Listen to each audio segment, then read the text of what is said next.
Good morning. It's Gordon.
Are we live now? Oh, Gordon, can you please start the live Yep. stream? All We're right. live. Good morning, everyone. Today is July 9th, 2020. It is 9:36, and I am calling to order the meeting, the joint meeting of the boards of directors of the San Joaquin Hills Transportation Corridor Agency and the Foothill Eastern Transportation Corridor Agency. We will first begin with the invocation led by Vice Chair O'Neill. Thank you, Chair. Please bow your head with me. Lord, we thank you for the ability to gather as a body to deliberate on important issues. We ask that you grant us wisdom and patience, grace and humility as we weigh decisions before us today. We ask that you watch over the drivers on our roads and our men and women in our police and fire departments. We ask that you watch over our military both here and abroad. We ask that you watch over our healthcare workers and those people who are sick. We ask that you heal them. We ask that you watch over those who are healthy and keep them that way. And these things we ask in thy name. Amen. Amen. Led by Director Connors. Before we say the familiar and memorized words of the pledge, I want to recognize today's demands for dignity and respect and fairness for all people. These last words in the pledge say that we are one nation with liberty and justice for all, but we haven't really done that. And I think we have an obligation and aspiration to make those words an actuality. So please follow me thoughtfully and aware in the Pledge of Allegiance. I pledge allegiance to the flag of the United States of America and to the republic for which it stands, one nation, under God, indivisible, with liberty and justice for all. Thank you. I'll now ask the clerk to please call the roll. So I'll be calling the roll for the San Joaquin Hills Board of Directors, then the Foothill Eastern Board of Directors, followed by the joint agency board members. So first I have Vice Chair O'Neill. Here. Director James. Here. Director Connors. Here. Director Heft. Present. Director Minigar. Present. Director Munzing.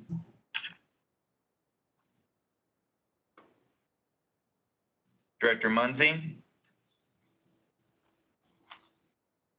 Director Stevens.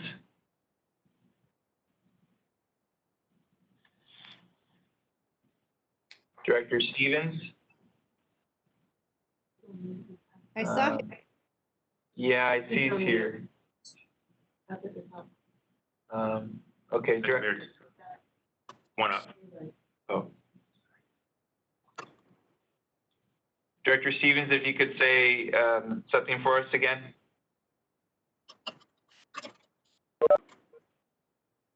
Okay. All right, Director Victoric. Here. Okay. Hey, Now Mike the- Munzing's back. I tried to take myself off Okay. mute and I hung up. So, Okay. All right. Hard. Vice Chair Puckett. Here. Director Beal.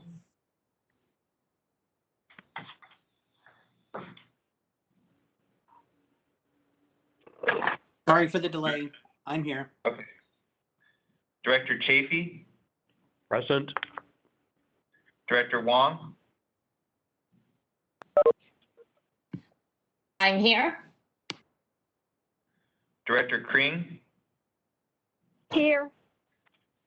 Director Miller. Here. Director Murphy. I'm here. Director Voigt. Here. Here. Gotcha. Director Ward. Here. Now for our joint members, Chair Kelly, Here. Chair Shea, Yes. Director Bartlett, Here. Director Penaloza, Here. Director Taylor, Here. Director Wagner, Here. Director Chamberlain. Here. Is Director Stevens now with us? We have a quorum. Okay, thank you. Next on our agenda is public comments, and I will ask Clerk Mahan if there are any public comments this morning. We have received 2 public comments. One of those public comments being a video that we will not be playing for you today. Instead, that video was distributed to all board members and can be viewed via your email link. Our second public comment today, which at this time during live public broadcasting, members of the public may address the Joint Board of Directors regarding any items within the subject matter jurisdiction of the Joint Board of Directors, but no action may be taken on off-agenda items unless authorized by law. Comments shall be limited to 3 minutes per person and 20 minutes for all comments unless the chair, subject to the approval of the Board of Directors, sets different time limits. And public comments may be submitted to publiccomments@thetollroads.com. And I will now begin with our only written public comment, which is submitted by Maria Betancourt and Gloria Dugan. And I will begin, timer out, sorry. I got it. Got it? Yeah. Okay, I'll begin reading that now. Really, TCA, you are opposing legislation that stops the underused 241 at Oso. TCA's boondoggle will not last forever, despite the same bullet train racketeers are behind this BS agency and the destruction of the entire state. TCA, you expect the same longevity. Sorry, Karen, no way. No one with half a brain supports the 241 extending except your lackeys. On the TCA dole, conflict of interest, the TCA is your people. Keep the honeypot of money for bloated fat. Grand jury report, TCA, when are you going to get real? The TCA builds toll roads, pay the debt, and disappear. Don't award more money today, no more dinero. Stop putting our county in debt, money, money, money, influence, power, and BS buddy contracts. Your $0 benchmark contracts, that makes sense. Give the CEO blind unlimited or overseen power. TCA dump the garbage. Slashing $85 million and not affect toll operations. Obviously money wasted at the TCA that could go to pay down the bonds. Stop and pay down the bonds. Stop putting us more in debt. Oversight, no. Financial sense, no. Crony capitalism, yep. Directors from San Juan Capistrano, Dana Point, Yorba Linda, Irvine, and San Clemente, you deserve a award, a real red carpet award, a taxpayer's award for not being a TCA sheeple lackey and sending in the garbage misinformation, opposition letter pushed by the TCA to protect their greed and urban sprawl lust. TCA dirty work is disgusting garbage. OCTA, our regional planners, the TCA is a hideous money-sucking pit. Oh yeah, an agreement and the crap and giveaway in Northern California to get where you are today. You think that is okay? Yeah, right. Try digging for gold in quicksand. You think we should sit by watch you build developers' roads without permits? If they can't afford their own roads, they should not be building this. Is not a taxpayer giveaway. Tired of the kickbacks, yes. Opposing the legislation after a board vote. Lie much. TCA double speak loud and clear. Lies and self-interest. Swampy preservation continue. The TCA is known as a totally corrupt agency or the OC cesspool. Grand jury report, 54 pages. Read it. Blah, blah, blah, blah, blah. Be a leader and not money sucker when you owe more than deadbeat debtors that are bankrupt. TCA double speak mouth breathing liars. Criminal activity to extend an empty toll road in the middle of nowhere. Criminal boondoggle. TCA has no authority, even though you pay and pay and pay and pay and grease and grease and grease and grease. Give it up and get out of town with the swamp you cultivate. End of public comment. Thank you, Clerk Mahan. The next item on our agenda is closed session, and I will ask our legal counsel to please announce that. Yes, Madam Chair. We will be convening closed session with the Foothill Eastern Agency only for 2 items. The first item is a conference with legal counsel regarding existing litigation under Government Code 54956.9, subdivisions A and D1, regarding 2 litigation matters, the Reserve Maintenance Corporation versus the TCA and City of San Clemente versus the TCA. The second item will be a conference with legal counsel regarding existing litigation, Government Code 54956.9, subdivisions A and D1, regarding the matter entitled Jeff Boyd and Roy Alvarado versus the County of Orange et al.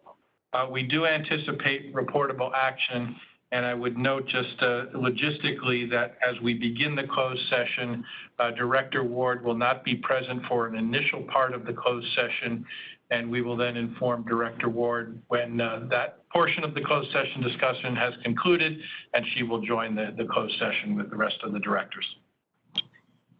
And I will ask Clerk Mahan to let the San Joaquin Hills directors know what the process will be here as they wait for us to come out of closed session.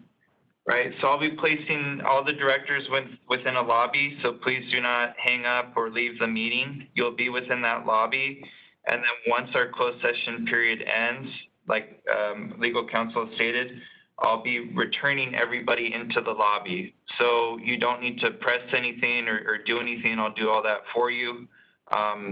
And we'll go from there. So are there any questions? Do you know who all the called-in users are? I have to if there's any staff that are on right now, if you're calling in only, can you let me know? Mark, do you anticipate this will be about 20 minutes? Probably about 30 minutes, Director Connors. Thank you. Mark, this is Colleen Franco, and I called in only. Okay. As well as Director Penaloza, Mark.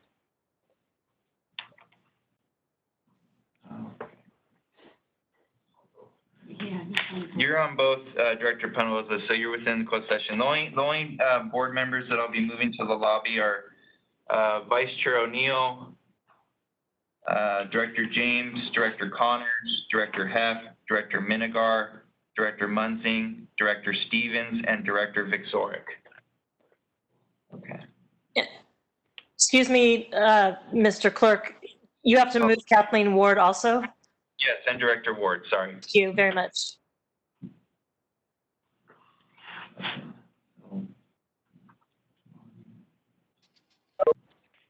So if the directors can be patient with us for a few minutes while we get the closed session set up.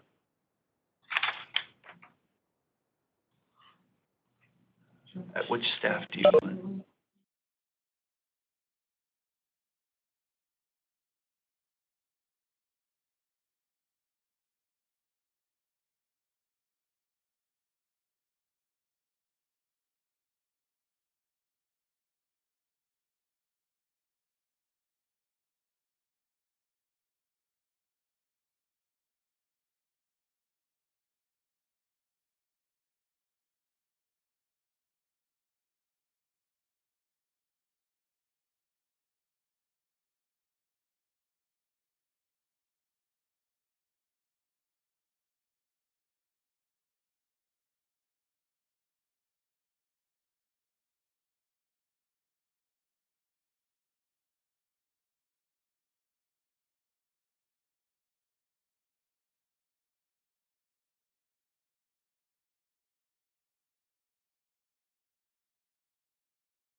And you're good.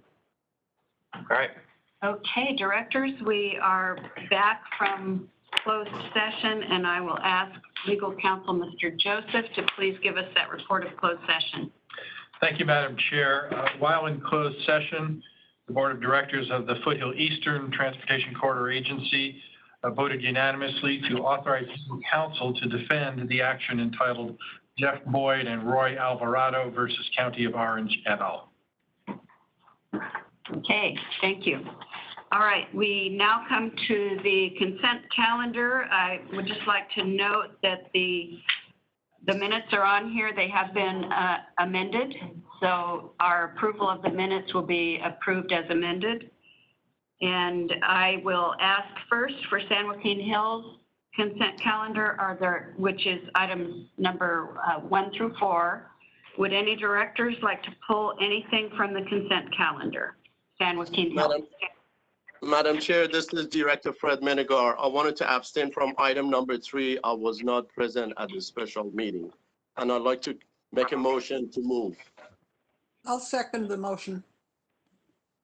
And on Okay, so we behalf of Foothill, this is Director, I'd like to move the Foothill portion. Okay, let's first dispense with the San Joaquin Hills consent calendar, and then we'll go straight to you, Director Voigt.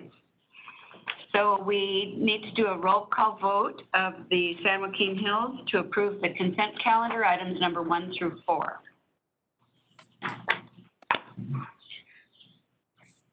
Chair Kelly, Yes. Vice Chair O'Neill, Yes. Director James, Aye. Director Bartlett, Yes. Director Connors, Yes. Director Heff, Yes, I'm here. Director Minigar, Aye. Director Munting, Yes. Director Penaloza, Yes. Director Shea, Yes. Director Stevens, Yes. Director Taylor, Yes. Director Fixoric, Aye. and Director Wagner. Aye. Vote passes unanimously. Thank you. That brings us to the Foothill Eastern consent calendar items, which are items 1 and 2 and 5 and 6. And again, on item number 1, which is approval of the minutes, those will be noted as approved as amended. You've all received the amendment. And I Move the did ca- hear, Move the calendar, Boyd. Director Murphy. Or and Director first Voigt. of all, are there, okay. We have a motion and a second. Did any directors wish to pull any items off of the consent calendar? Okay, then we do have a motion. Madam Chair, this is Director Miller. I need to voice an abstention on item 5. I was not present for that meeting. Okay. All right, now we have a motion and a second. On behalf of Foothill, may we please have that roll call vote, Mr. Clerk? Chair Shea, Yes. Vice Chair Puckett, Yes. Director Bartlett, Yes. Director Beal, Yes. Director Chafee, Aye. Director Wong,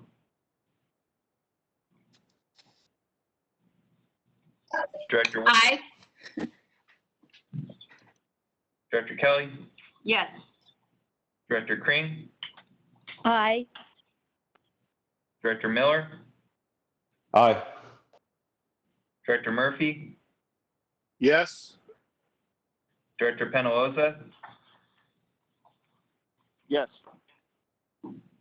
Director Taylor, Yes. Director Voigt,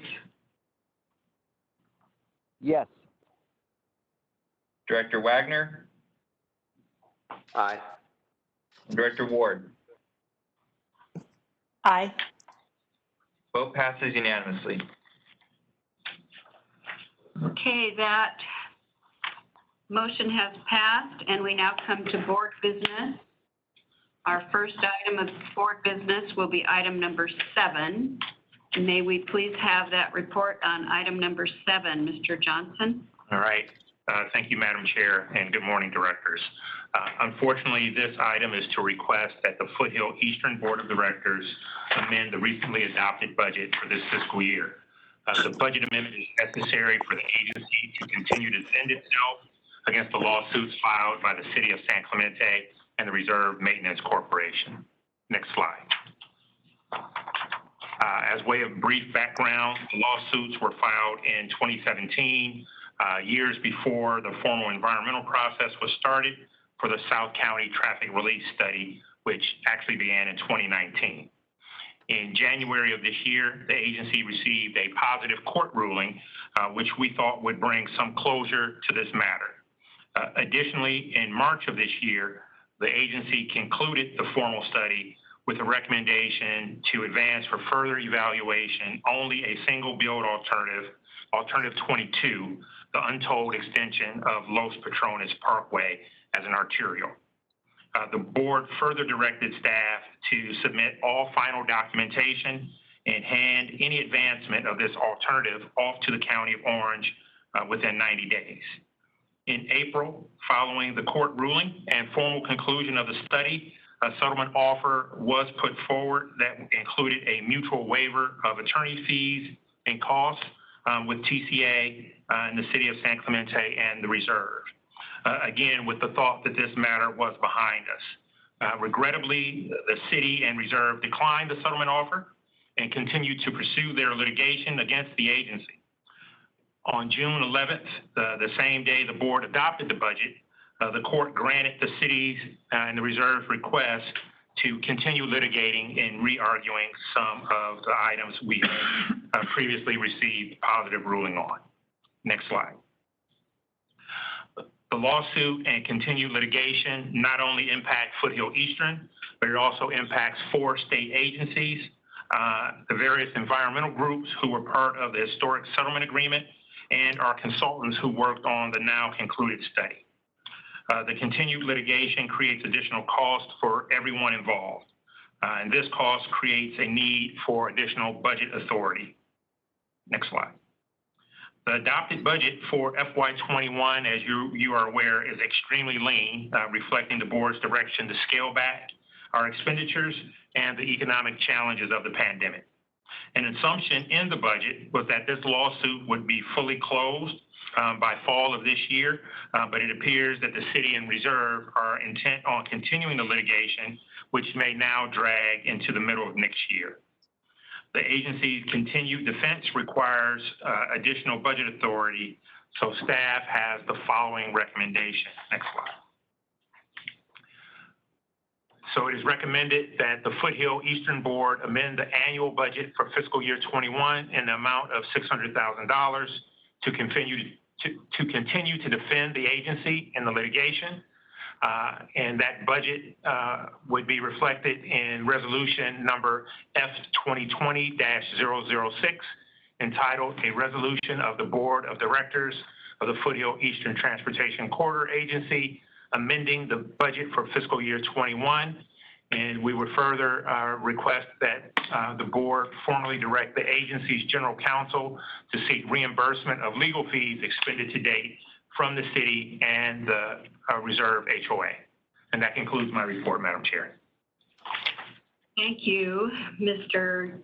Johnson.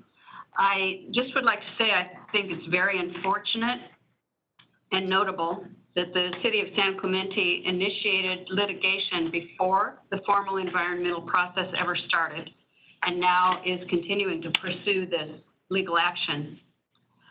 It is never a good thing when a public agency sues another public agency, and in this case, there are 4 other public agencies who are being sued.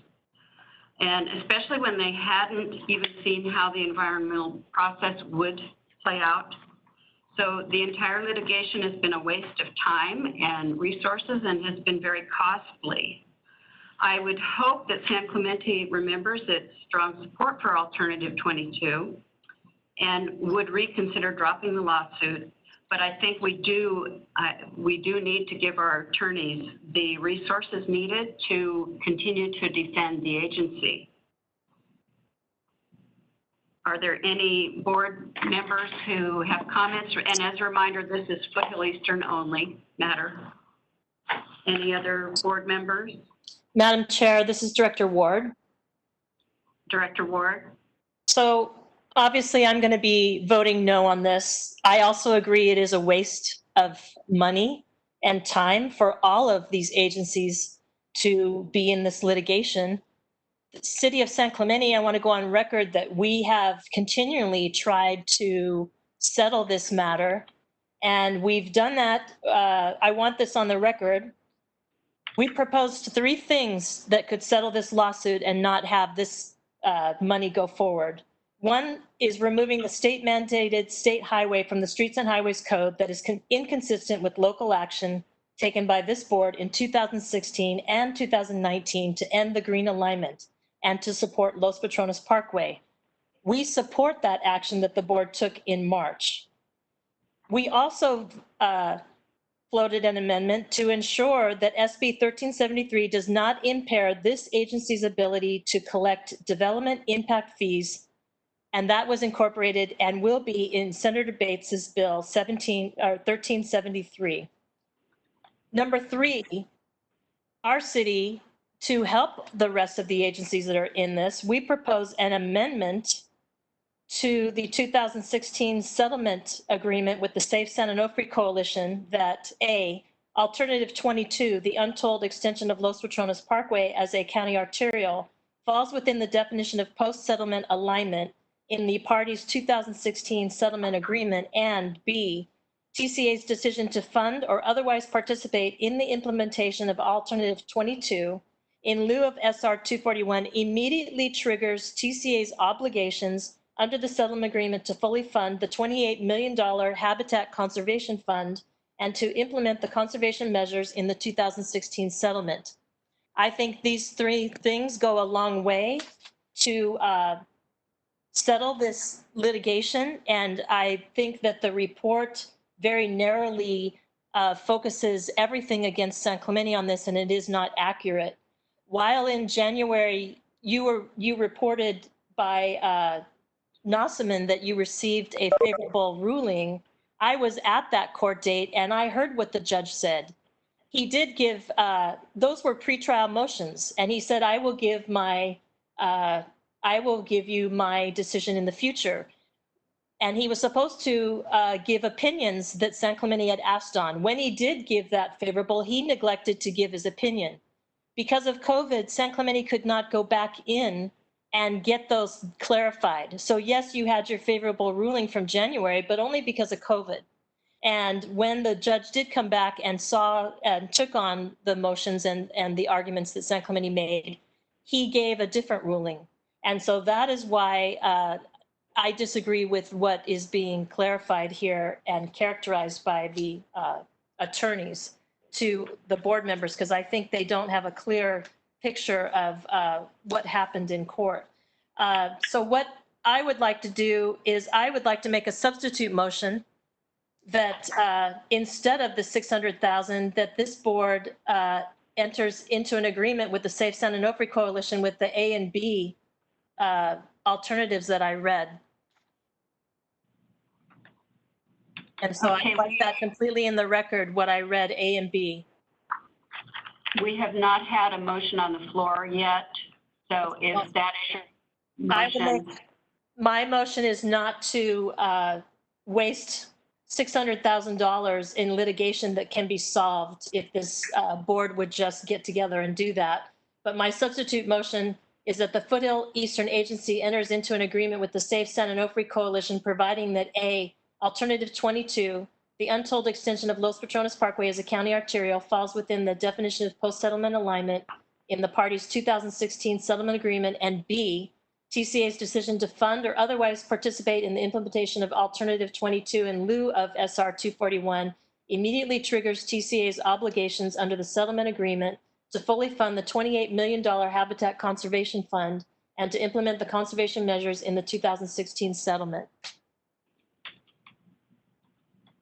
Directors, we have a motion on the floor. Is there a second? Director Ward, your motion dies for lack of a second. We do have 3 points of recommended action before us, as you can see on the screen and on your computers. Is there a motion for this recommended action?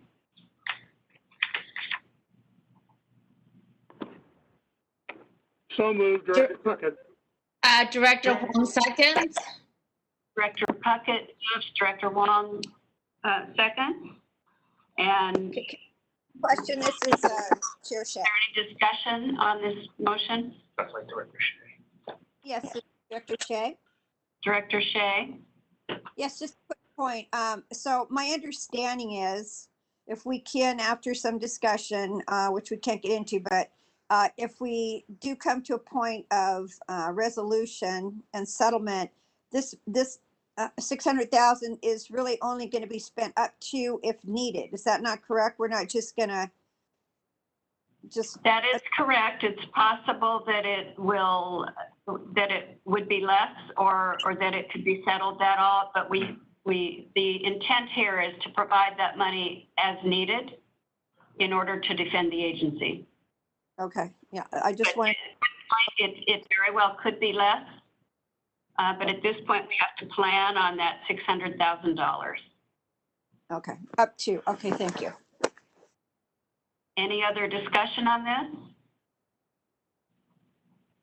Then I will ask the clerk to call the roll.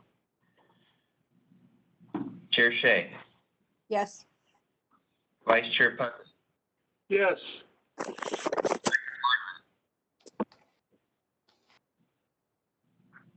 Director Bartlett, Yes. Director Beal, Yes. Director Chafee,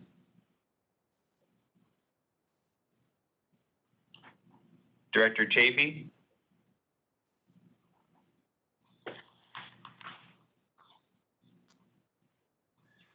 Director Wong, I vote yes. Director Kelly, Yes. Director Kring, Aye. Director Miller, Aye. Director Murphy, Yes. Director Penaloza, Yes. Director Taylor, Yes. Director Voight,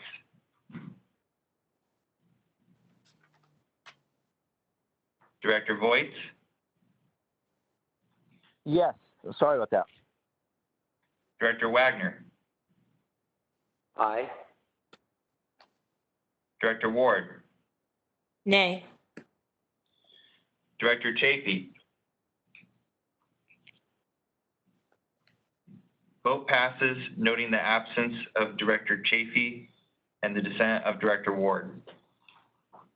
All right, that motion passes. We now go to item number 8, which is Network Security Services. This will be a joint board of directors item, and I would like to first call on our Joint Toll Operations Committee Chair, Director Heft, to introduce the item, and then we'll be followed by a report by Mr. Carrier. Madam Chair, if this is Director Murphy, I'm going to need to recuse myself and not participate based on the potential for a conflict created by employment. So I will be standing down on this particular item, and I'll wait to jump back in on the next one. Thank you. So noted. Director Heft? Yes, thank you, Chair Kelly. Good morning, everyone. Just wanted to give a little introduction to this item. In January of this year, staff put out a request for proposal for cybersecurity services. This is obviously, we know, very, very important. It has to do with protecting and safeguarding our customers' personal information when it comes to their credit cards. And as we know, breaches are something that happen regularly, so we want to make a very good and wise decision on this. There were basically 3 scopes that we're focused on, And you can read it in the details, but they were cybersecurity assessments, planning and attestations, cybersecurity management, detection and response, and corporate technology assessment and investment planning. And there were 5 firms that applied, and 2 were determined to meet the requirements of the proposal. And those were the ones that were where the rankings were narrowed down. And then the evaluator rankings, they're on page 4 of the report. Out of the 5 and out of the final 2, it was very clear that the firm that had the highest score and the strongest qualifications was MGT. And we voted as a committee to select MGT and to recommend this to the board at our July 9th meeting.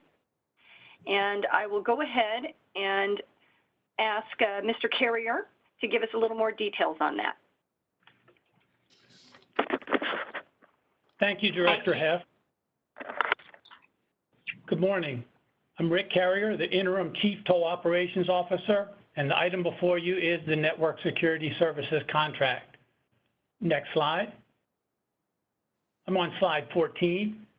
This contract provides technology and services to keep TCA customers' information secure from hackers. Because TCA handles more than 6 million Visa credit card transactions annually, the agencies are designated a level 1 merchant by the payment card industry, or PCI. PCI are the Visa, MasterCard, American Express, and Discover credit card brands.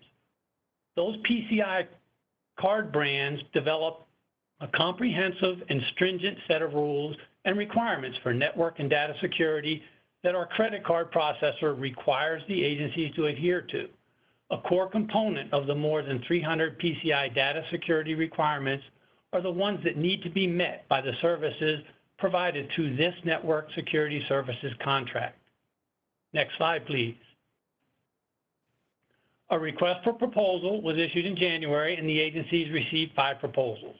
An evaluation team that consisted of 3 representatives from TCA's IT department, the IT manager from a public agency in San Diego, a representative from TCA's Toll Ops department, and a representative from TCA's internal audit team independently reviewed each proposal.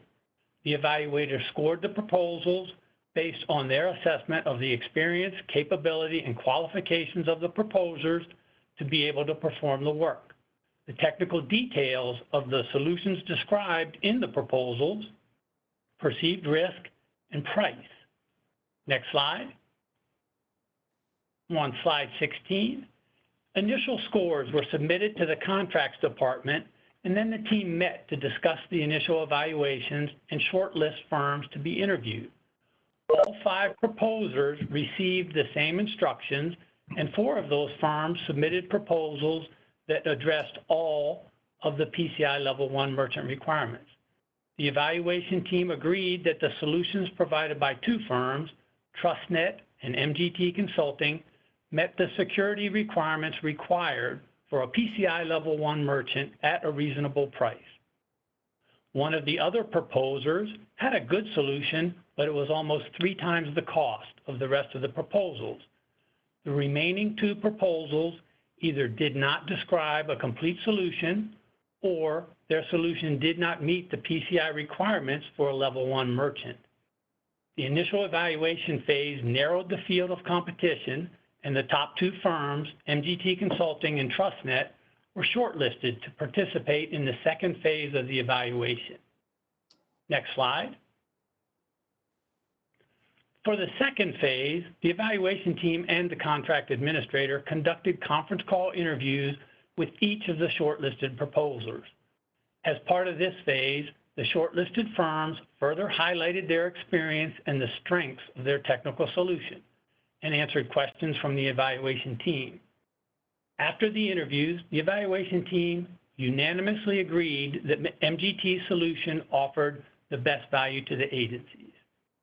The MGT team was obviously more experienced and knowledgeable on their proposed solution and offered a more comprehensive incident response solution than the TrustNet team. The MGT team has greater depth and experience with the network devices and security tools that TCA uses, and their experts can function as trusted advisors for network strategy and device management. During contract negotiations with MGT, staff negotiated a 29% reduction in the price through the elimination of duplicative services, which resulted in MGT being the lowest priced of all 5 proposals. Next slide. MGT specializes in continuous monitoring of networks, systems, and data, incident response and recovery, security software installation, configuration, and management, technical support and device installation, and regular security health assessments and reporting. Next slide, please.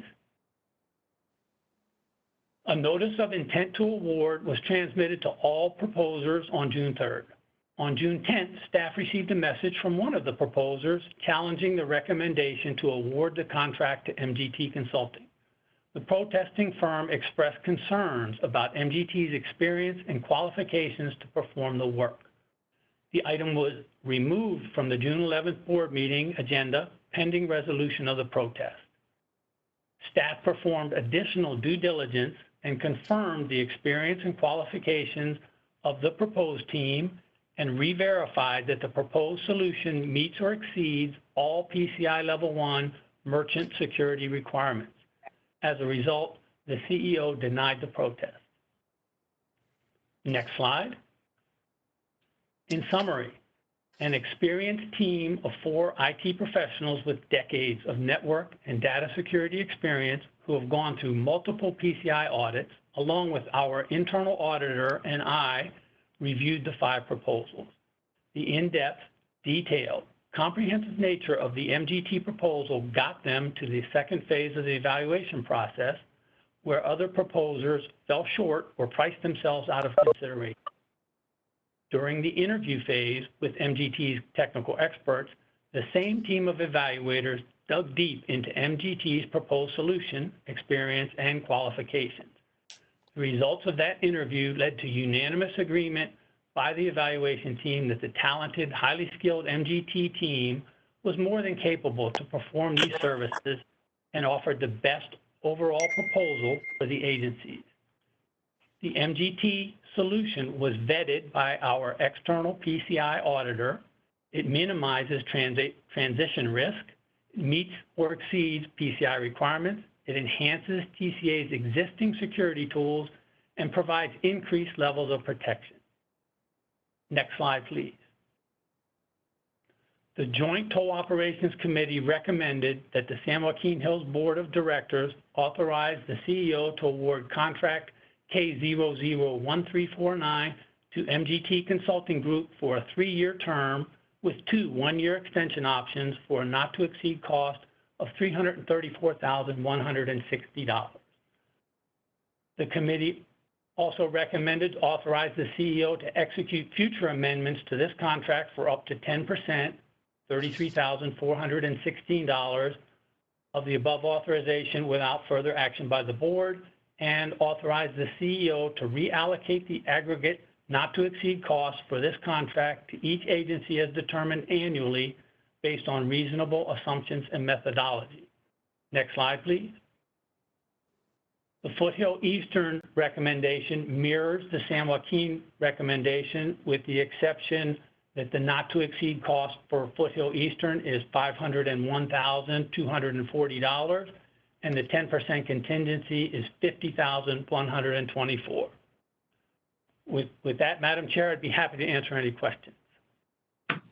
Thank you, Mr. Carrier. And directors, if you have any questions for Mr. Carrier, this would be the time to ask them. And when we are ready, we will need separate motions, one from San Joaquin Hills and one from Foothill.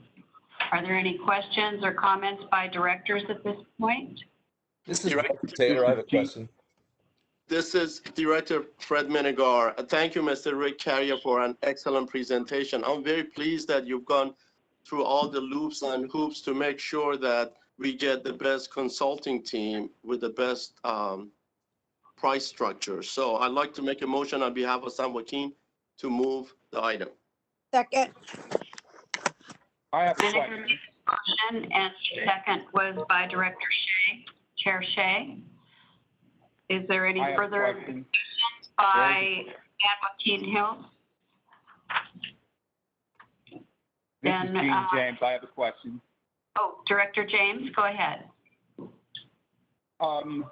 Agreed, PCI compliance is absolutely essential in this day and age. Will we continue to have a third-party PCI compliance auditor? And the second part of my question, will there be a third-party PCI consultant, or will MGT act as our PCI consultant? Thank you. That's all I have. Thank you for those questions. Director James, we will absolutely have a third-party PCI auditor, and they are not MGT Consulting. We are currently in the midst of our 2020 PCI audit, and we will be bringing the PCI audit contract to the Joint Toll Operations Committee later this month, and hopefully to the board next month. And the third-party PCI consultant is part of that contract, and it will not be MGT Consulting. Does that answer your question? You answered my question. Are there any other questions or comments, directors? Yes, this is Yeah, this is Wagner with a quick question. Hello? And, sorry, who was that? Director Wagner, go ahead. Yeah, real quick, what was the committee vote? The vote of the committee. 1 second, and we will pull that up. It was 8-3. What were the 3 no votes for? Director Wagner, this is Samuel Johnson. Directors Miller, Director O'Neill, and Director Boyd were the dissenting votes. And maybe they can tell us, or the committee can tell us, the reasons for the dissent? Because it is very unusual to see that at this late stage, especially on an item that's had to come back for vetting a second time. So I'm curious the basis of the opposition. Director Miller, O'Neill, and Boyd. Director Miller, would you like to go first? Do you have anything you'd like to share? Sure. Thank you, Chair Kelly. Yeah, my concern on this was more of a process issue. During our conversations in the subcommittee, it was pointed out that one of the proposers was eliminated because they did not provide required material. And when the question was posed to staff, was that requirement lined out inside of the RFP? And the answer was no. And so we are eliminating people for not providing information that we did not ask for. And I think that's just that's a fault in our RFP, and it creates a problem for us. That was my biggest issue, and my recommendation was that we send this out for rebid. MGT can rebid this thing, and if they're still the most qualified, then by all means they should get the contract. However, you can't eliminate people for not providing information we didn't request. And so I just think there's a fault there. Also, if you look in the staff report, it says this is a total of $835,400. But when you go into the body of the report, MGT's proposal is for $1.1 million. And so there's a discrepancy in what they're asking for and what they're presenting to us. I think there's a problem here, and we need to take a step back on how we sent this RFP out. I don't believe this is time critical right now. That was a question we asked, and I believe the answer was no, that we do have time to rebid this. And I think if we're going to move forward and make sure that we are putting everybody on a level playing field and making sure that the people trust us when we send an RFP out, that everybody's getting the same information, this needs to be rebid. And I'm going to make the motion that we do not approve this today, that we send this for RFP. We change how we write the proposal to make sure everybody's on the same playing field and they're all going to provide the information that we need. And if they have a better proposal on top of what we asked for, by all means, they should get it, if that's the evaluation team's position. But we can't move forward with this under these circumstances where we're eliminating people because they didn't provide information we didn't request. I mean, I just don't think that's fair, and I think we should send this out for a rebid. So I'm going to make that motion right now that we send this for rebid. Thank you. So that, there is a motion on the floor, so this would be a substitute motion. I don't believe Foothill Eastern had a motion on the floor. That was a Foothill Eastern motion. Sorry about that. So we still have a motion on the floor by San Joaquin Hills. Is there further discussion on that? Yes, Madam Chair, this is Director Cynthia Connors. Cynthia Connors, please. I take But Madam Chair, I issue, think I had the floor. Miller was answering my question. go ahead. And Director Wagner? Well, just procedurally, I'm not sure where we are now. I think those points were very, very well taken. I'd be curious if staff has an answer to them, but since I sit on both boards, I guess I would like to make sure that the motions are, that the boards are acting in alignment, and so we'll make, I'll make a motion for whichever board needs one. I think Joe is a common director as well. So I would want to raise the procedural question, make sure we're all aligned. I'm not a common director. I'm Foothill Eastern only. So I would like to Okay. ask Well, then I'll make it for the other agency. okay, let's ask our CEO, Samuel Johnson, to please respond to or to clarify some of that question and information that was just presented. All right, thank you, Madam Chair. Since the director's question spoke to process, I will chime in a little bit because I think our processes are important. And that was the key thing I looked at in evaluating the protest.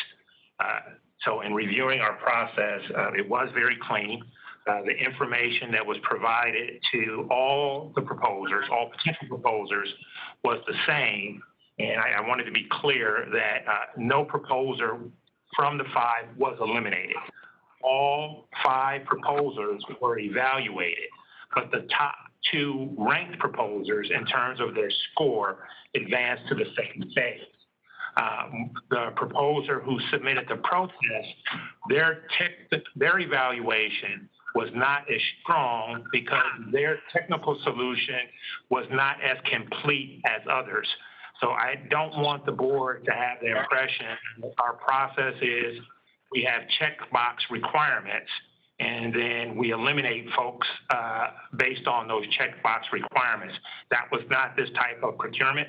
We asked folks to use their industry knowledge and ingenuity and expertise to provide us what they thought was a comprehensive solution. 4 of the proposers, as my knowledge, did.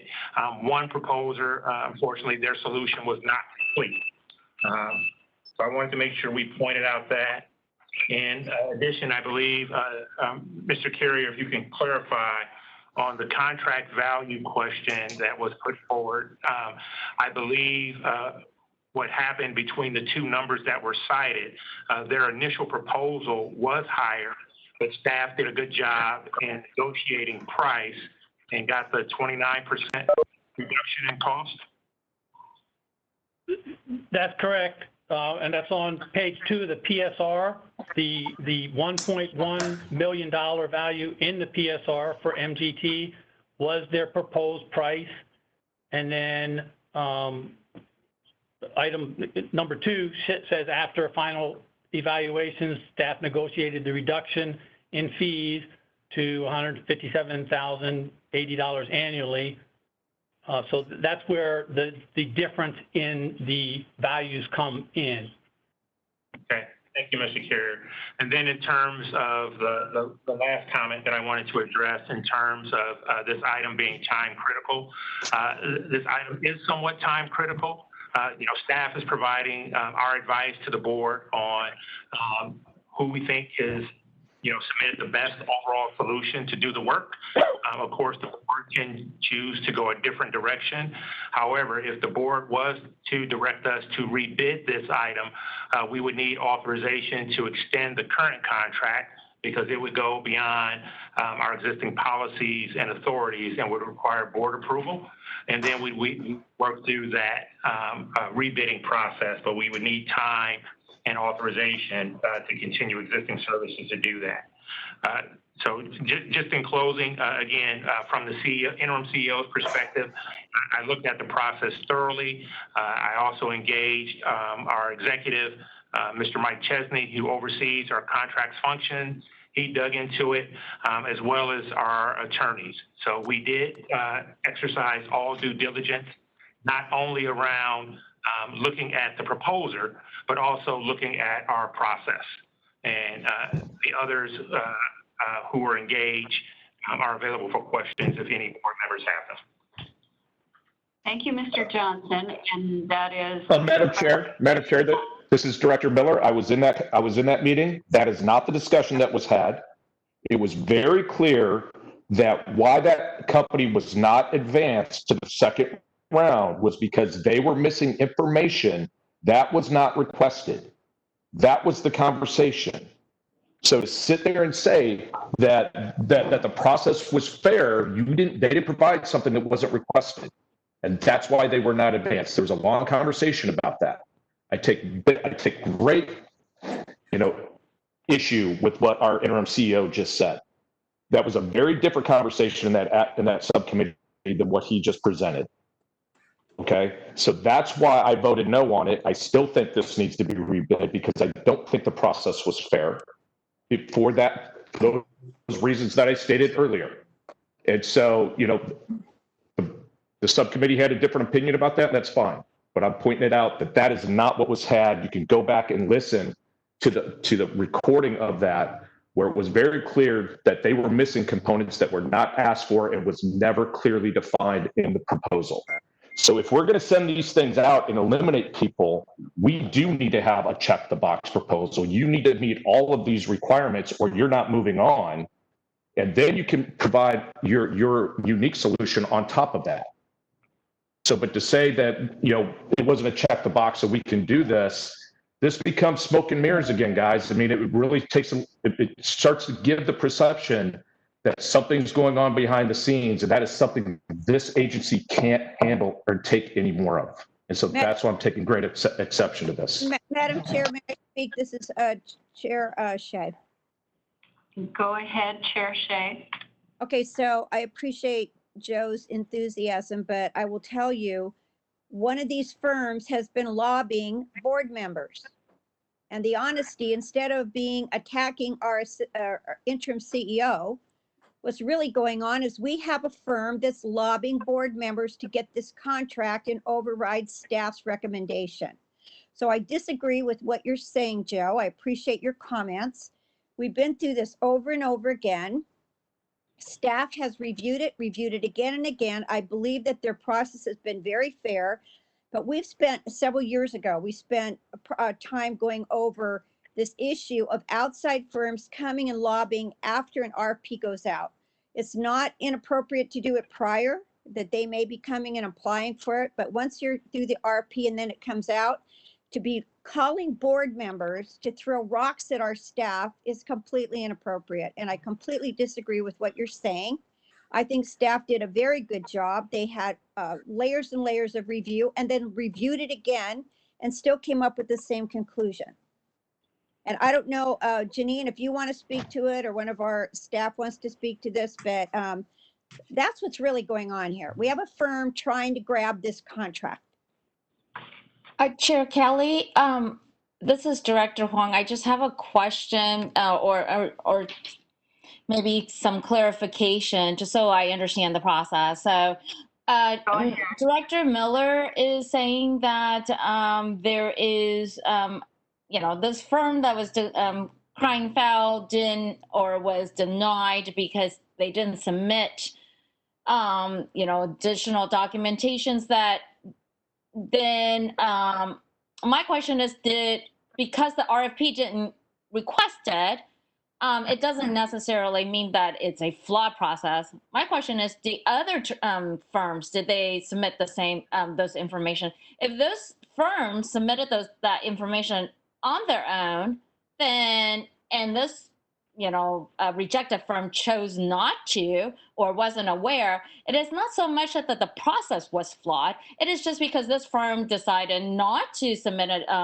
the information, or decided it was irrelevant for them to do so. And now they got caught with their pants down and realized, oh, I should have done that, and cry foul because, well, you didn't ask me for it, so I didn't provide it.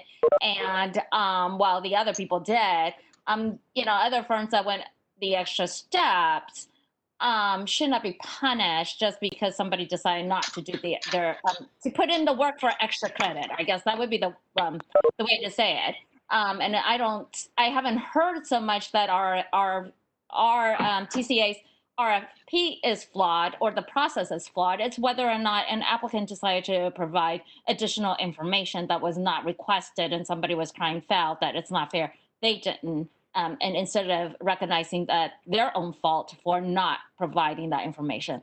So I just wanted to know from staff if my assessment of this is correct. Madam Chair, this is Cynthia Connors. I'm still in line. Hold on just one moment, Director Connors. I'm sorry, you were recognized earlier and then we bypassed you, but I'd like to go back to Mr. Johnson for just a moment and then directly to you, Director Connors. Thank you. Okay. Thank you, Madam Chair. Director Wong, the way you lay that out is correct. So it's not that we fail to ask any of the proposers for something and then ding them for it. We asked all proposers to provide their comprehensive solution on how they could best meet TCA's needs. 4 of the 5 proposers, and Mr. Carrier could clarify this more if you desire, but 4 of the 5 proposers did submit complete solutions that allowed them to be scored higher in that specific area than the one protesting firm. Okay. Thank you, Mr. Johnson. I think that's important information and important clarification. Thank you. Director Connors? Thanks. I think of this in light of let me say I agree with Director Wong. In light of my experience, which is not in IT or cybersecurity, but in law, if somebody asked me, or if I was a consumer of legal services and I wanted to find somebody to handle a bunch of real estate litigation for me, I would send out a request for proposals and describe the kind of work that I needed done. And if somebody sent me a proposal that says, I practiced law for 25 years as a litigator, and I've done dozens of trials and lots of real estate cases, and I'd be glad to discuss my qualifications with you further, that's one kind. But if somebody else tells me how they approach real estate litigation and tells me that they have this many trials on real estate matters, and they have a wide stable of experts and consultants ranging from geology to architecture and engineering to land use and zoning to HVAC and electrical to landlord tenant to owner builder, all of those kinds of things. And then they tell me how they prepare for a trial and how they select a jury. What I know, first of all, is that that person knows what they're doing. And second of all, that they cared enough on this bid to put their best foot forward. I don't think you need to say in an RFP, give us a complete answer. Don't send me less than your best work, and don't just give a bare outline and expect to fill it up later. If somebody wants my business, even if I do find out later that they could come in and say, oh yeah, well, I can do that and I can do that and I can do that. What I want is someone who cares enough about me and my business to give me their best product when I ask for it. That's it. Thank you, Director Connors. And did Directors O'Neill or Voights, would either of you like to chime in right now on why you opposed this? Director Wagner did ask for that information earlier. This is Director O'Neill. I can respond. Go ahead. So during our subcommittee meeting, one of the questions that I had asked was if the third place, so had the third place firm, had they submitted any information after the initial proposal, and if so, would the information submitted have put them into the discussions for a follow-up interview? And then the answer during the discussion was yes. We didn't have sufficient time for me to follow up longer, so I ended up voting no because the procedure on that was concerning to me. I followed up with Rick afterward, and I'd like Rick to address that issue that I just raised. But basically, my understanding is that even in light of the information provided by the third place firm, the recommendation would still be where it is today, and even after the discussion, that's where it would be. So at this point, I'm not inclined to support going back out for bid to start the process over, because I think everyone on this call has gone through the procurement process and understands that it's not like our staff can go through and look at all of the items and then just tick off, okay, well, if you had provided this, then you would have been into the final. If you had provided this, you would have been in the final. It doesn't work procedurally like that, and I don't think it works legally like that either. So, but that was a concern of mine. I needed to follow up. At the time, I didn't want to vote yes because I didn't have enough information to vote yes. At this point, I think I do. So I'd like Rick to just quickly address the concerns that I had raised to him and what his response was. Mr. Carrier. Thank you, Madam Chair. During the committee meeting, Director O'Neill, I thought your question was if the proposal that didn't have the complete proposal, didn't have all the information, if that information had been in their proposal, would they have advanced to the next step? And my response was yes. If we don't give them a chance to submit, once the proposals are received, that's it. We don't go back out and say, you're missing vital information, please update your proposal. That's against our contracts and procurements manual. We had a subsequent conversation with that firm as part of the post-evaluation process. Firms can contact us after the notice of intent to award, and we let them know, here's where your proposal was good, here's where your proposal was lacking. During that conversation, I let them know what was missing from their proposal. They offered some additional information, and based on that additional information, and it was a short conversation, but I do not believe that they would have been selected as the best value for the agency based on what I heard in that conversation. Thank you. Does that answer That's your it for me. question? Thank you, Madam Chair. Okay, thank you. And Director Voigt, did you have anything to add at this time?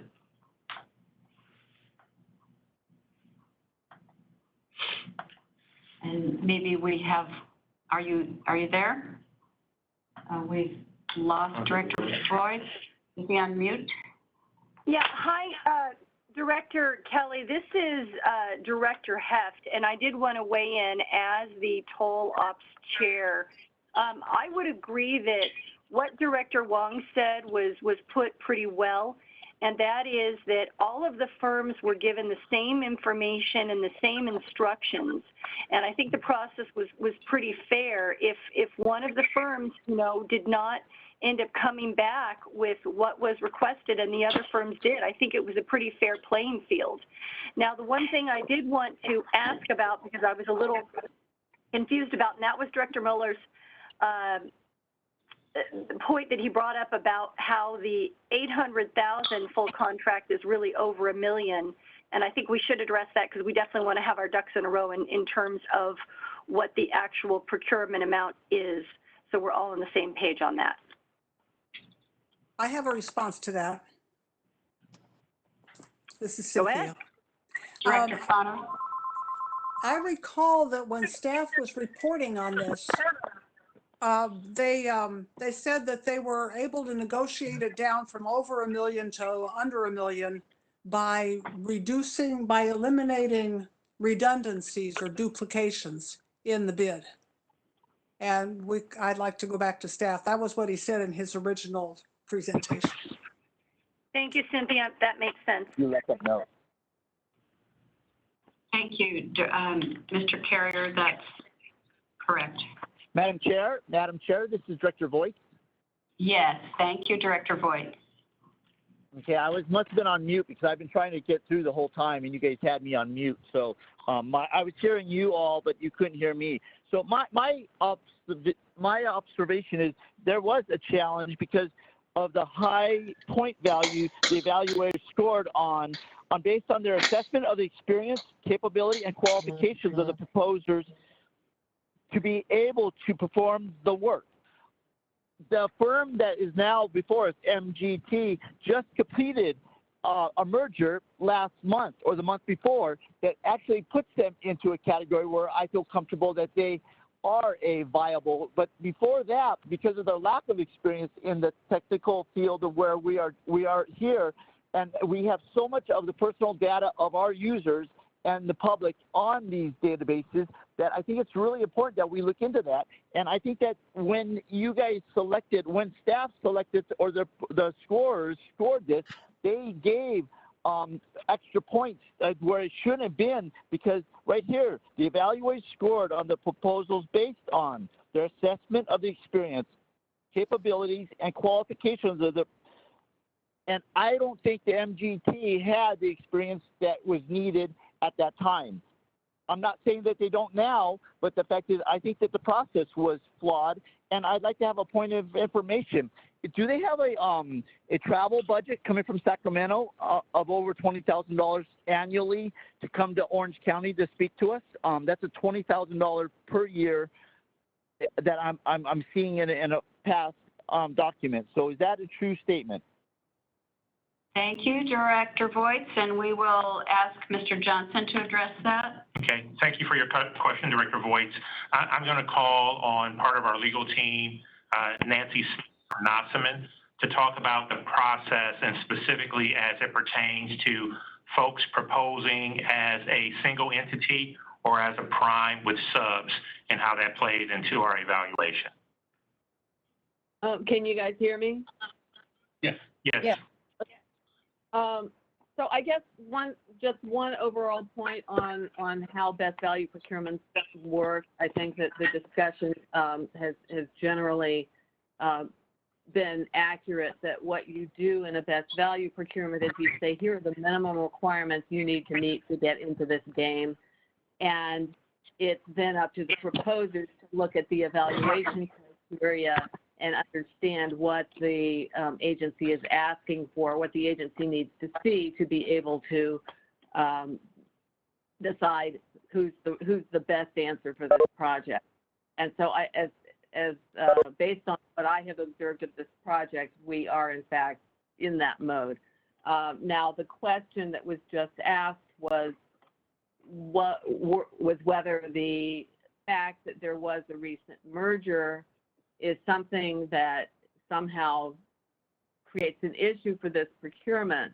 And it's what I understand from having looked at the record is that the key personnel for this project, which are a very large part of the experience that's considered in the evaluation process, that those individuals, in fact, have been with the entity that was awarded the contract for some time. And the fact that there was a recent merger doesn't really affect it. The other thing is, to the extent that they were relying on a relationship with another company for purposes of this proposal that was submitted, in fact, they are providing what they promised. So the interim merger, whether they would have done it through a subcontract or through having these people as direct employees, seems to me it's within the discretion of the agency to make this call as to whether the qualifications that were submitted actually do put them into the number one category, and how their means and methods of providing those personnel to the project and that experience to the project is not something that the agency really needs to get into in evaluating the proposal. Now, if somehow between the time the proposal came in and the contract award, key personnel have disappeared from the team, that's obviously something that you need to be very concerned about, and that's in fact happened on a number of projects that I've seen, and the agency needs to assess whether they've got some substitute person who's coming in that can bring that necessary experience to the project, or whether they really do need to say, sorry, you guys aren't qualified, and we're going to take your proposal off the table and go to the second person. But this does not present a legal issue in our assessment. Thank you, Ms. Smith. Director. This is Chair Shea. There's still a question on the table. There's still a question on the table, please. On travel expenses from Sacramento to Orange County, do they have that in their bid? Madam Chair, I think I can respond to that question. This is Rick. Mr. Carrier, go ahead. So, thank you. In their proposal, they have $10,000 annually for travel, and that's in place to cover if we have an incident and they need to respond. We would likely get resources from multiple places to respond to a cybersecurity incident. They have their security engineers, their security operations center is in Atlanta, Georgia. They have folks up in Sacramento, and they have folks actually spread out through the United States. In the event of an incident, that's where we want people who know what they're doing to show up sooner rather than later, and that's why it's a $10,000 chunk of money that I hope we never have to use. So one more clarification on my question. If I'm a new real estate agent and I've just passed the real estate agency school and got my license, if I join a firm, does that mean that I have the 30 years experience of that firm?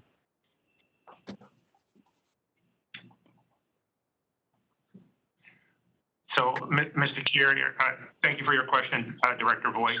Mr. Carrier, can you speak to, or perhaps this is more a question for Ms. Franco, our Director of Contracts. When we look at our evaluations, please, I believe we look at the experience of the firm and the experience of the key personnel. And for something of this nature, the key personnel would carry more weighting. Samuel, yes, I think I can. Oh, go ahead, Samuel. Yeah, go ahead, Rick. My apologies. Yes, so in the example that Director Voigt provided, we would look at if we were hiring a real estate firm, we would look at the qualifications of that firm and the team that they proposed. And in this case, in the MGT proposal, we looked at the experience and the qualifications of the team that was in their proposal, and that experience was evident to the folks that were evaluating the proposal, that team knows what they're doing, and it was confirmed during the interview when we talked to their technical folks that the people who are going to be doing this work for MGT do know what they're doing, have a lot of experience in doing it. Thank you. Thank you. Can I just share one quick thought because it's getting late, but I just like to share a quick thought about it. Chair Shea, go ahead. Yeah, so just to answer Scott Voigt's, the answer to the real estate question is, of course not. If a new real estate agent joins a firm, they don't personally have the experience. They do have the backing of a experienced firm. So when I got my real estate license, I worked for Century 21. Anytime I had a question, I had all the support of the broker and the entire in-house team to help me work through contracts and make them to be successful. So, and also when you go out to a bid and you're doing a procurement, a big, engineering contract or whatever, like we've done in the city for years and years and years, it's once the bid's out, engineering firms and development firms, they go around and they look at different teams they can bring on to make their proposal the best that they can make it. So that's just standard procedure. Thank you, Chair Shea. And I believe we've had a really thorough discussion of this. If there are any other pressing questions, I'll hear them right now, but otherwise we do have a motion on the floor on behalf of Hills. Madam Chair, this is Director Miller again. And I just wanted to listen to what my other directors are going to say on this, but I believe Ms. Connors, Cynthia, made my point exactly for me with her legal argument. That, yeah, if you want to hire a real estate attorney, they could say, I've got 22 years experience. That's a very base requirement. The conversation and the reason I was against this out of that subcommittee was that one of the firms didn't meet a base requirement and it was not defined. That was the problem. It was not requested or defined. I said, it's great. If you want, if you meet by base requirements, then you can come up with your own solution and then that can be evaluated. You may have a better solution. I don't disagree with Ms. Wong either. That is exactly how it should go. But when you disqualify on a base requirement that wasn't requested, that's a problem in the process. And that was my understanding. That was the discussion that happened in the ad hoc committee. And that's why I oppose this and think it needs to go back out. We do have to have base requirements for our proposers. If they meet, once they meet them, great, they have an opportunity to move on. And then the evaluation process comes in. It says, okay, this firm has given us a better solution. We're going to move them on. In our opinion, it's a better solution. We're going to move them on. But when that ad hoc, in that subcommittee, the answer on why this third firm wasn't moved was because they didn't meet a base requirement that was never requested from them. I asked a very specific question. Were those requirements clearly defined? And my response was, well, it's not a check the box. I said, well, if you're going to eliminate on it, it is a check the box. And that's what the issue was here. And that's why I think this needs to go back out for procurement. You have base requirements and then let them be creative on their own as they move on. But you can't eliminate if you don't ask for it. That's my position. Thanks. This is Gene. I'd like to call the question. This is Gene James. Madam Chair, no. I'm going to go straight to Mr. Joseph right now. He's going to help us to untangle the procedural issue that we have here because we have a substitute motion on behalf of San Joaquin Hills by Director Wagner, which has not been seconded. So go ahead. No, I thought it would be helpful to summarize where I believe we are procedurally. We have originally a motion that was made and seconded for San Joaquin to approve staff recommendation. Then we had a separate motion for Foothill by Director Miller to not approve the matter. That motion has not yet been seconded. Then we have what I believe is a substitute motion by Director Wagner on San Joaquin to not approve and to send back for reprocurement. That one has not yet been seconded either. So that's, I think, where we are procedurally. Okay. Director Wagner Let's go to the clerk for a moment. Director Wagner just seconded the Foothill Eastern main motion by Director Miller. And okay. Okay. No, Foothill. Foothill. Okay. All right. And I heard Director James. Did you have a question? I do. I have two questions. One, was there not a qualified vendor located in Orange County that was a viable candidate? And then my second question is basically from a security risk perspective, if we go with extend with the current vendor during a new RFP process on a scale of 1 to 10, what kind of security risk are we creating? Thank you. Thank you. Mr. Johnson?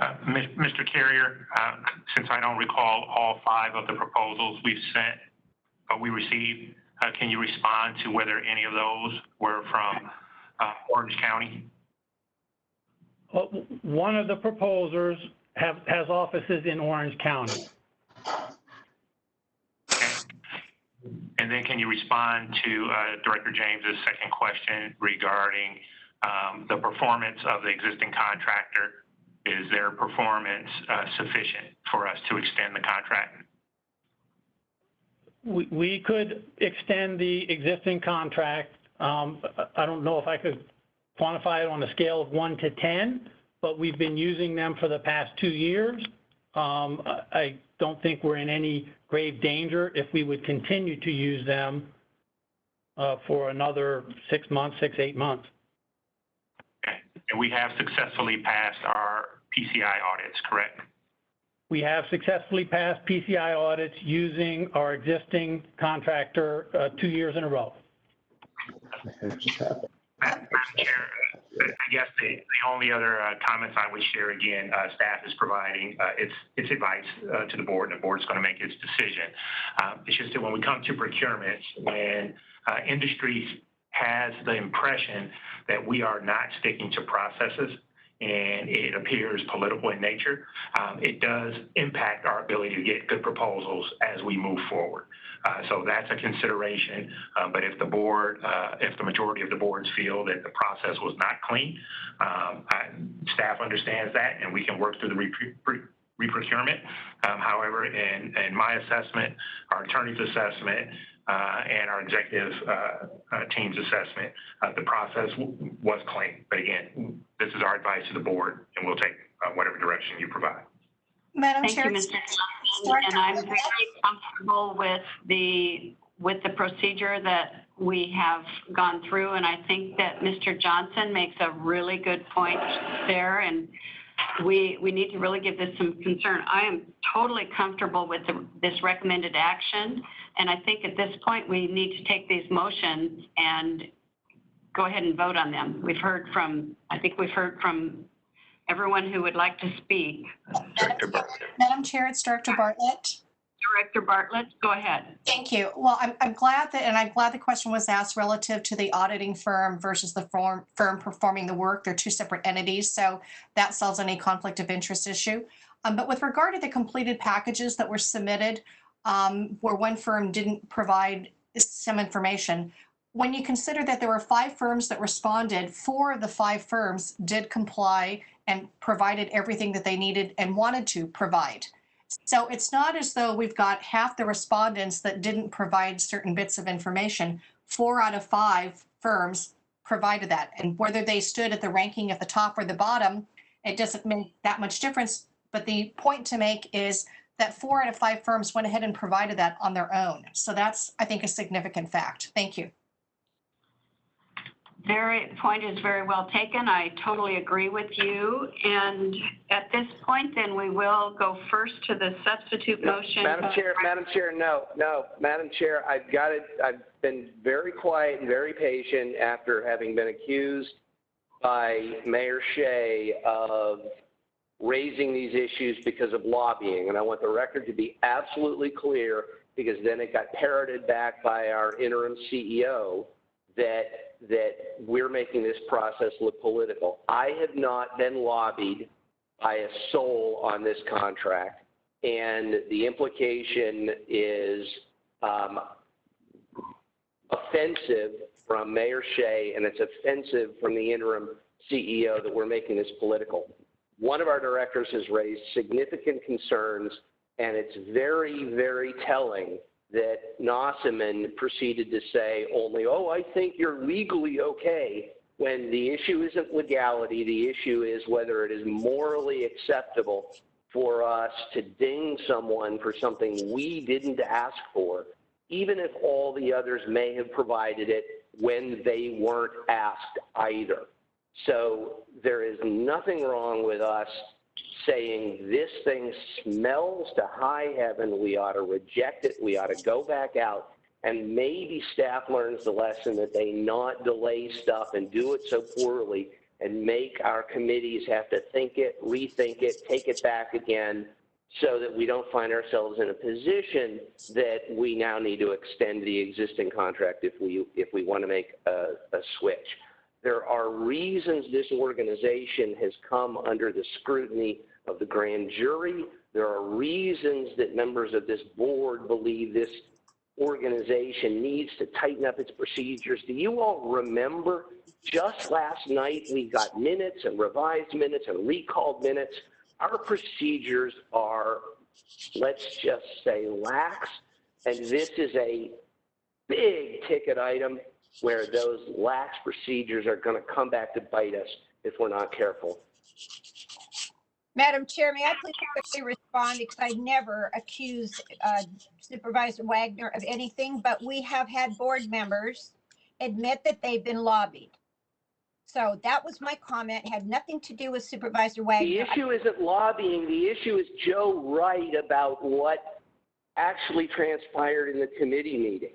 I was in the committee meeting and I know differently than what he knows. So number one, I never said or accused you at all that you were lobbied. I didn't even know that you were lobbied, but there are board members that have admitted they have been lobbied by this firm that's creating this problem.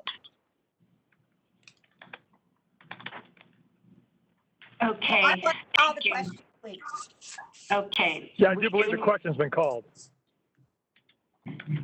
We need to, Second on the substitute. okay, we have a substitute motion on the floor, or that has been made by Director Wagner, and that was to go out to rebid. And we do not have a second on that on behalf of San Joaquin. Second. And who was that? Second. James. It's been seconded. Okay, Director James. So this is the substitute motion by Director Wagner to go out to rebid this procurement. And we will now take that vote on behalf of San Joaquin Hills. That is the substitute motion. Chair Kelly. No. Vice Chair O'Neill.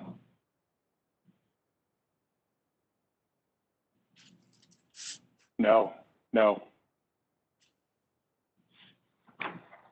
Director James. Yes. Director Bartlett. No. Director Connors. No. Director Heft. No. Director Minigar. No. Director Munzing. No. Director Penaloza.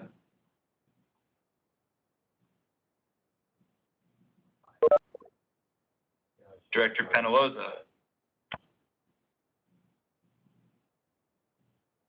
Director Shea. No. Director Stevens.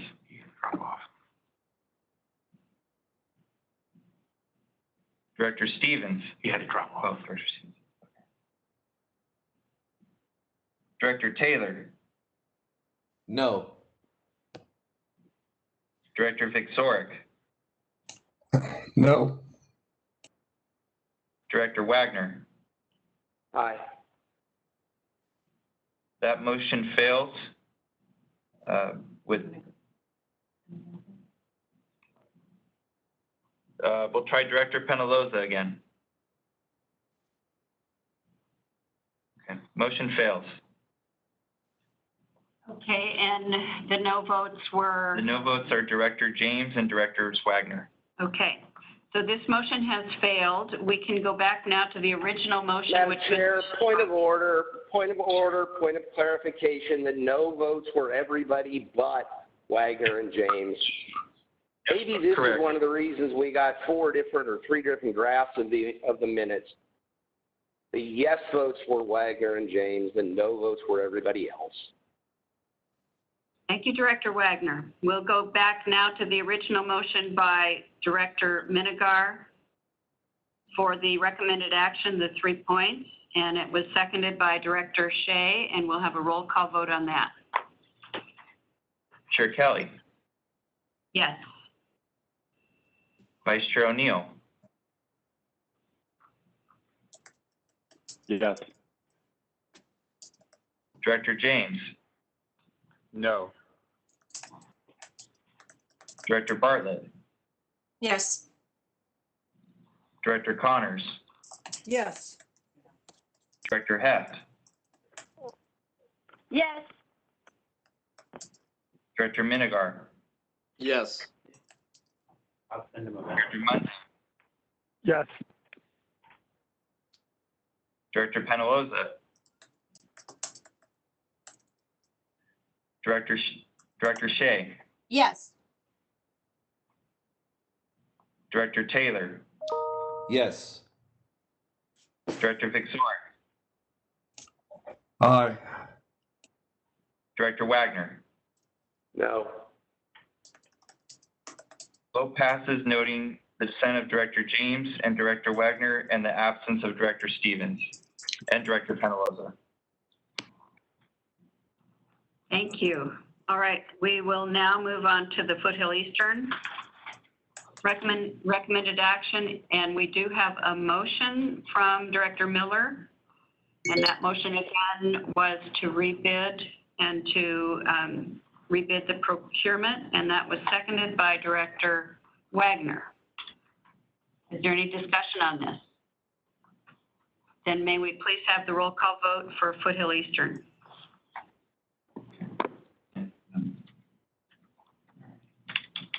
Chair Shea, I'm sorry, repeat that. This substitute, just could you repeat that? I apologize. Okay, so this was a motion by Director Miller to rebid this contract, go out for RFP again, and So that no. would implement. Yeah, so Okay. I would be no, just in the same position I was for the other board. Vice Chair Puckett, No. Director Bartlett, No. Director Beal, No. Director Chafee, No. Director Wong, No. Director Kelly, No. Director Kring, No. Director Miller, Aye.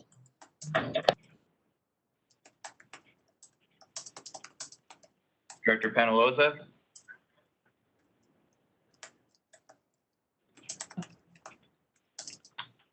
Director Taylor, No.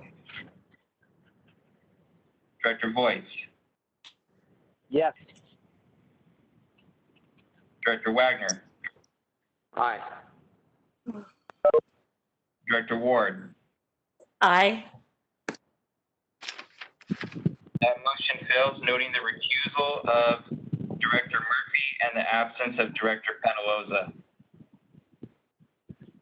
All right, that motion fails, so now I will entertain another motion on this action before us. Is there a motion? Move the item. A second. Director Kring moves the recommended action, and Director Shea seconds. We'll have the roll call vote on that again. Chair Shea, Yes. Vice Chair Puckett, Yes. Director Bartlett, Yes. Director Beal, Yes. Director Chafee, Aye. Wong, Yes. Kelly, Yes. Director Kring, Aye. Director Miller, No. Director Murphy has recused himself. Director Penaloza, Yes.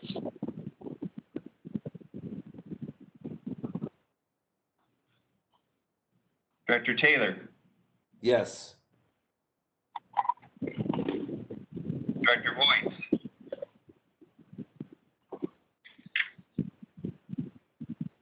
Director Voight,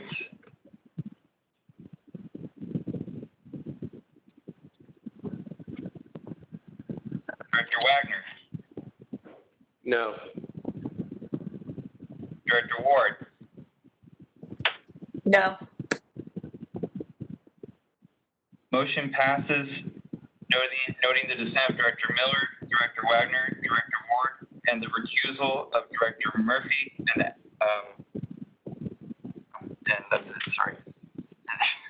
Oh, and sorry, the absence of Director Voigt. Okay, so that motion carries. That completes item number 8. Before we go on to item number 9, we're starting to lose people.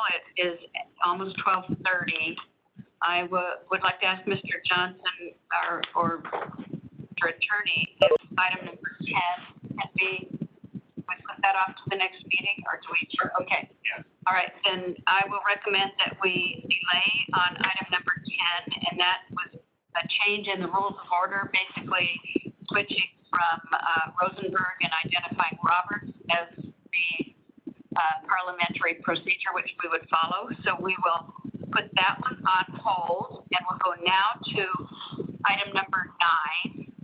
And in the interest of time, I'm going to give a brief overview of this.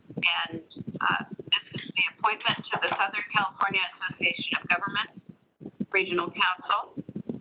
And I would like to note that the External Affairs Committee met on June 25th and gave a unanimous recommendation that we nominate Director Wong to that position on the SCAG board.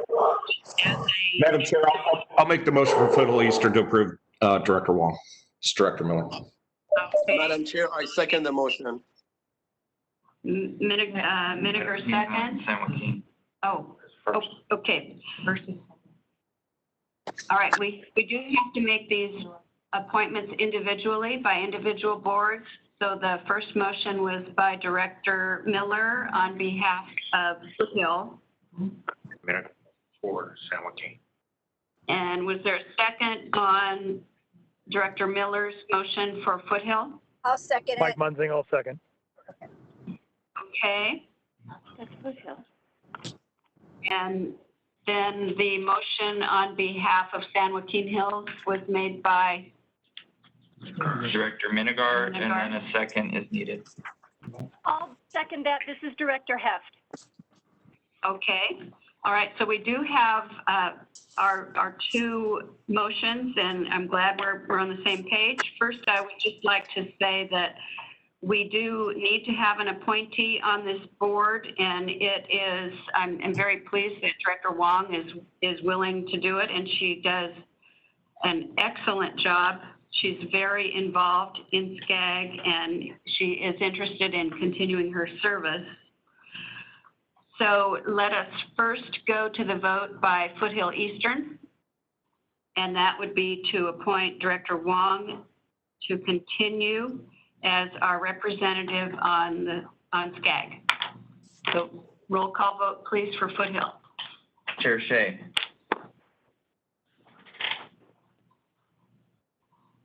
Chair Shea. Do you need her?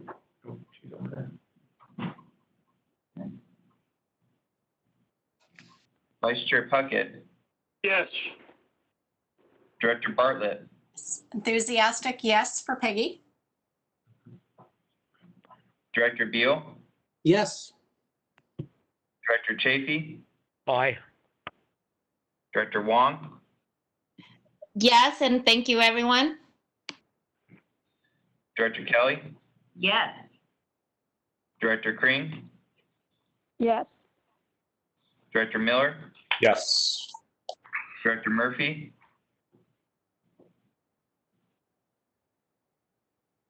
He had to drop off. Director Penaloza. Yes. Director Taylor. Yes. Director Voigt. Director Wagner. Aye. Director Ward. Aye. Vote passes knowing the absence of Chair Shea, Director Murphy, and Director Voigt. Thank you. We have a motion on the floor on behalf of San Joaquin Hills, and that was made by Director Minigar and seconded by Director Heft. Director Heft. So we'll go through that roll call vote now. Chair Kelly, Yes. Vice Chair O'Neill, Yes. Director James, Yes. Director Bartlett, Yes. Director Connors, Definitely yes. Director Heft, Yes. Director Minigar, A big yes. Director Munzing, Thank God it's not me, yes. Director Penaloza, Yes. Director Shea, She fell off. She voted both boards, yes. Can we do that through text? Or iPad? Okay. Director Stevens, sorry. Director Taylor, Yes. Director Vixoric, Aye. Director Wagner. Thank God it's not Munzing, aye. Vote passes knowing the absence of Director Shea and Director Stevens. Thank you, and congratulations to Director Wong. And board members may not know this, but several of us do sit on one or more of the three SCAG committees. And so it is a big commitment for Director Wong to continue on with this. And I'm thankful that she's willing to do it, and she does, again, a great job. Director Wong, did you want to say anything at this point? No, just thank you everyone for your support and looking forward to continue to represent our board. Thank you. And again, item 10, let me just review what it is. It is to go to vote on our TCA board meeting rules of order. And in a nutshell, it would be to identify Robert's Rules of Order as our guidelines for our meeting rules of order. And we are going to put this item off until the next meeting. And we will continue to operate as we have. And we now come to public comments part 2, and we did not have any additional public comments. So we will go to the CEO's report. Mr. Johnson. All right, thank you, Madam Chair. I'll be as brief as possible. First, as most of the board is aware, we received a grand jury report, which was shared with all the directors. If you had challenge accessing our secure portal, please let us know and we can make sure you get a copy of that. Staff spent an extensive amount of time reviewing the report and worked with both Chairwoman Kelly and Chairwoman Shea to prepare our document of initial responses along with a supporting press release. Those were provided to you on June 29th and also made available to the media as they made inquiries regarding the report. Although the report contains some incomplete and inaccurate information, it also contains some key facts that we thought were noteworthy and do show that the agencies are heading in the right direction. First and foremost, the grand jury cited that there was no evidence of fiscal mismanagement by the agencies. We think that is very important. They did also note that the agency is under new leadership and that we have a very capable staff. They appreciated that we've increased transparency by broadcasting our committee meetings live over the internet, and they acknowledge that the South County traffic relief effort has been concluded formally. So staff is now working on a more detailed response that is due no later than 90 days from our receipt of the report. And we will be working to get input from both our boards, for both boards, formal responses and approval for submittal in the September timeframe. So thank you, Madam Chair, on that item. The other item I was going to share is a brief good news video. If you like, we can defer that, or we can, it's only a couple of minutes if you'd like us to. It's only like 2 minutes? Yeah, it's very short. Okay, all right, let's do it. Okay. We could use something upbeat. Okay, so this is, as the board is aware, we've been developing messaging around the COVID-19 pandemic to let folks know that we're thinking about them.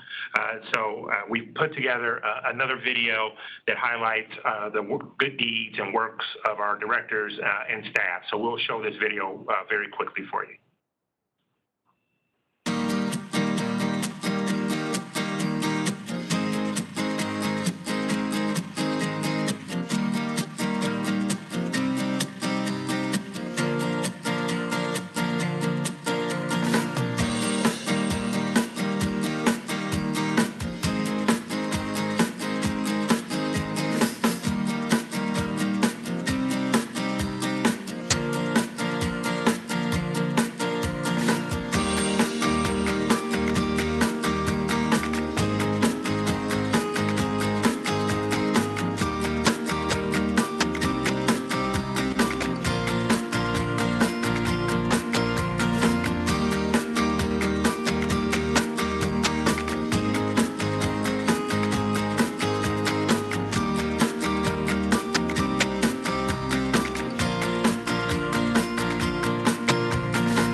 Thank you, Madam Chair. That concludes my report. Thank you. That's a nice video. Okay, we now are on directors' reports and new business. Do any directors have anything they'd like to add at this time? This is Director Ward. I have a couple comments. First Okay. of all, can staff stop that video because it's causing a ring? Is anyone else hearing that? Thank you. That was ear piercing. Thank you very much. So I have a question first of Mr. Johnson, a request. Thank you for updating us on the grand jury report. When you are considering coming back to the board with a response, there was something in there that was interesting to me. On page 38, it mentioned something about a TCA board member acting favorably on a contract that they had a personal or political interest in. I don't know who that is or what contract that is, but I'd like you to consider when you're bringing back that to the board that there's consideration of hiring an investigator to look into that, if that's what's appropriate. So I just make that comment on the grand jury report of what I saw. The second question I have is of legal counsel. I would like to know if TCA has the authority to collect development impact fees from Dana Point, San Juan Capistrano, and San Clemente, now that the board has pulled back the 241 extension in favor of Los Patrones Parkway untold. And if you can, the short answer to your question, Director Ward, is that the TCA does continue to have authority to collect development impact fees within those cities, within areas of benefit as defined in the fee program for both agencies. Would you bring that back to the board and clarify for us that language then, where it is, so that we have that? I think that would be good for all the board members to understand. Director Ward, this is Samuel Johnson. We can definitely arrange briefings for any board members who would like more detail on council's. Well, that's how we always do things, but I think that's what is causing an issue here. I think it should come back to the board, and that's my request to agendize it, that discussion does come back to the board with the language specifically so that we all understand it. And I am agendizing it. That's what I'm going to ask for instead of that. Just it can't be just one at a time. And my last. Thank you. The last point that I want to make to the board is the treatment of Senator Bates. The city of San Clemente has long been a member of this board, and as such, when the TCA acts and the manner in which it acts, it is a reflection of the residents of the city of San Clemente, me as a board member, and all of you. And while we may disagree on policy matters, including Senate Bill 1373, the manner in which the TCA has treated Senator Bates on SB 1373 is an embarrassment and should not be tolerated by any of us. While you may disagree with Senator Bates, the intent of this bill is to simply memorialize the unanimous March 12th vote by this board to halt proceedings with the controversial extension of the 241 toll road through San Clemente to I-5, and to support the alternative proposal extending the Los Patrones Parkway to Avenida La Plata, all of which our city has completely agreed to. What is not acceptable and cannot be condoned is the deceitful way in which the TCA has repeatedly conducted itself with Senator Bates regarding SB 1373. In early April, lobbyist Nate Zoloff for TCA sent to Senator Bates' staff an email which stated that TCA's main concern for this bill was that the measure would impact the development of the Los Patrones Parkway extension. Senator Bates' staff responded by providing Mr. Zoloff legislative counsel amendments to specifically address that concern.